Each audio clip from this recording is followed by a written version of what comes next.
Good. All right. My question is, there's varying camps about masks and social distancing, but they quote that scripture about obeying the laws of the land. So when do we draw the line with that? And like, does that even pertain to ministry?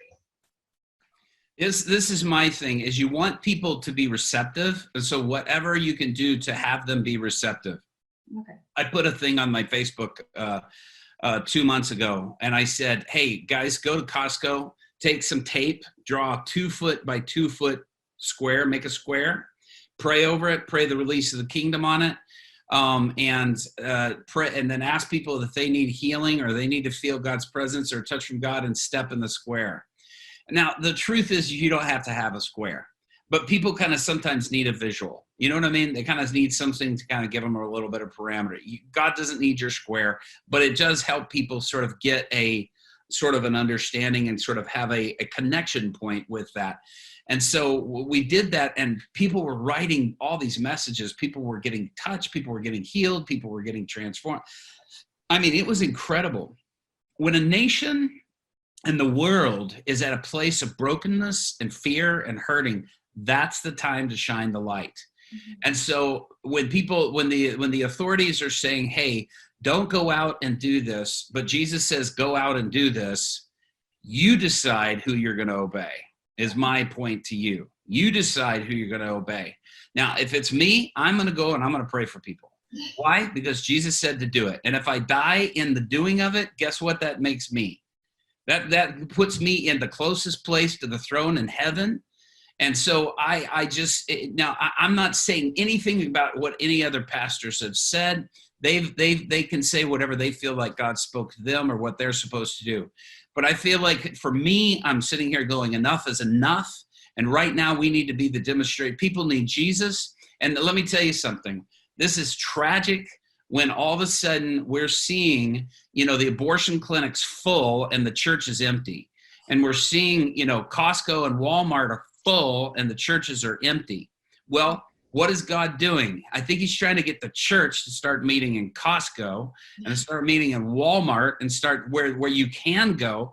And I think we've gotten so married to the idea of buildings and structure of church that we've stopped being the church. Again, we've gotten married to the idea of doing church rather than being the church. And I think God is calling us that. And you just need to step out and do it. I had a group of young people that was from our church, and I said, go to Costco and offer older people, go to the grocery store, offer older people to push their carts for them. And while you do, pray for them. You don't even have to touch them. So you don't have to touch any of these shelves. You don't have to touch this cart. I'll put it all in there for you. But if you will, let me pray for you. Let me minister to you as you do. Give them a prophetic word. Listen, there's nothing stopping you from doing ministry. At some point, and on my perspective on all this, I could get off on that, but I don't know if Chris wants me to do that. But my perspective on this is that we don't need to be, again, from this place of fear. We've given unto Caesar what Caesar has asked, and that's gone, and now it's going on crazy long. And let me tell you something, the answer to this plague is not social distancing. The answer to this plague lives in you. The answer to this plague lives in you. And if the president or kings or prime ministers don't know that, you know that.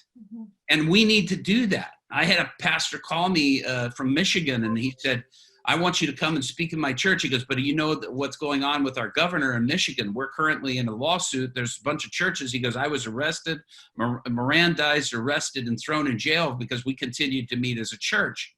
And he goes, are you willing to go to jail here in Michigan to come and speak at my church the first weekend of June? And I said, well, I was arrested and thrown in jail in Russia. I was arrested and thrown in jail twice in Afghanistan. Why not the United States? Yes, I'm willing to come do that.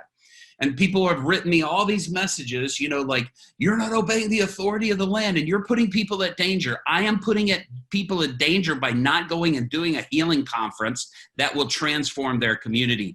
That is putting people in danger. So here's my word to you, church, stop putting people in danger. Get out there, heal the sick and raise the dead and cast out demons. Because you're not doing it, you're putting them in danger. Thank you for asking that question.